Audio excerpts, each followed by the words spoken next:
We've spent a lot of time talking about the impacts of biotech in our real world, medicine to agriculture, vaccines to CRISPR. However, all of this technological progress leaves a lot of fundamental questions unanswered. Who gets access to all this technology? How can we make it affordable?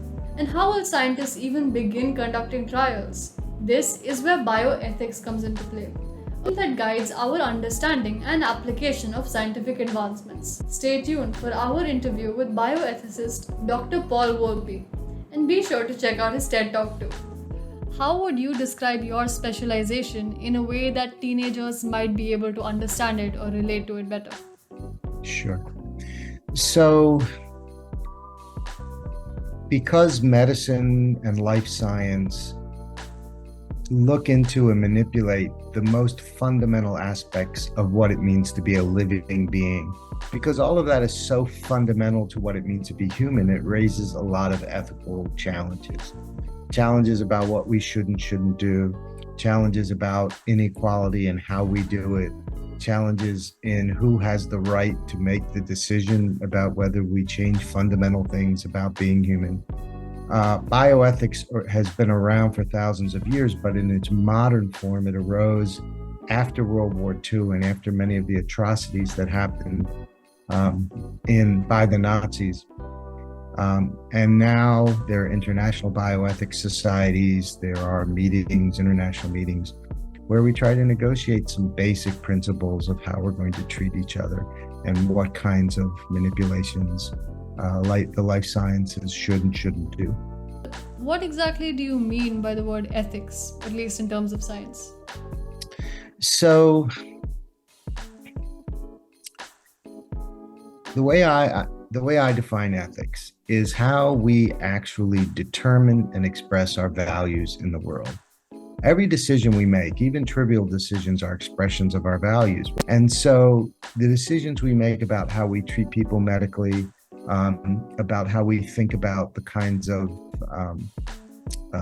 decisions we allow them to make or don't allow them to make, how we equitably distribute scarce resources, how far do we force people to engage in behaviors that they may not want to behave in to protect the common good, is not only a fundamental question of medicine, it's a fundamental question of politics, right? CRISPR, which is a technology that we use to genetically engineer organisms much more easily and quickly. We can create novel organisms. And when you create a new organism, you have to ask a few questions. How is it going to affect the ecosystem? Is it going to harm the ecosystem? Second of all, how is it going to affect health? It could be manipulating an existing organism. Is that okay? Is it okay to create a whole bunch of dogs that glow in the dark so that we can sell them as pets with this kind of neat element to them? Or are we exploiting animals in that way? You don't have those kinds of challenges in chemistry and physics so much. In a practical sense, though, what does your job exactly entail? What's your day like? Yeah. It's very, very varied. First of all, I don't only do bioethics. I am trained as a bioethicist, but I run a general ethics center. So I also do ethics of AI, and I do organizational and corporate ethics, and they overlap a lot. So for example, to do bioethics really well, I believe you also have to understand healthcare organizations and how they're run, because a lot of these decisions are made in hospitals and in other health. So understanding something about organizational corporate ethics is also important. What do I do every day? I teach. I do research and write on what the issues that are of interest to me. SpaceX and other companies like that are beginning to fly missions into space. There's an enormous amount of research that must be done there. NASA's been doing research in space for decades. I was previously NASA's bioethicist, so I know a lot about how we think about how you do research in space. So now you have the ethical problem that all of this research only be done on the top 1%, 0.5% of people in the world, who tend to be generally of certain races, cultures, and religions? Well, that's not how you want to do research. Well, how do you get a diversity of people into space when it costs so much just to send one person to space on a private craft? So questions like that, we think about them, we meet, we discuss them, we debate them, we write papers and try to get the conversation going. I speak publicly quite frequently. I meet and discuss issues with students like I'm doing right now. First of all, if you're going to talk about the ethics of medicine, for example, you have to have clinicians and not just physicians, nurses and allied medical people, and even I think often indigenous and folk healing professionals. Then you also need legal people because the overlap of ethics and law is a very important area. People who are trained in philosophy or other systems of thought, sometimes theology. A good economist can add a lot to a bioethical issue. And a lot of bad bioethics is done because they get the facts wrong. So that's the first. The second thing is, who are the relevant stakeholders?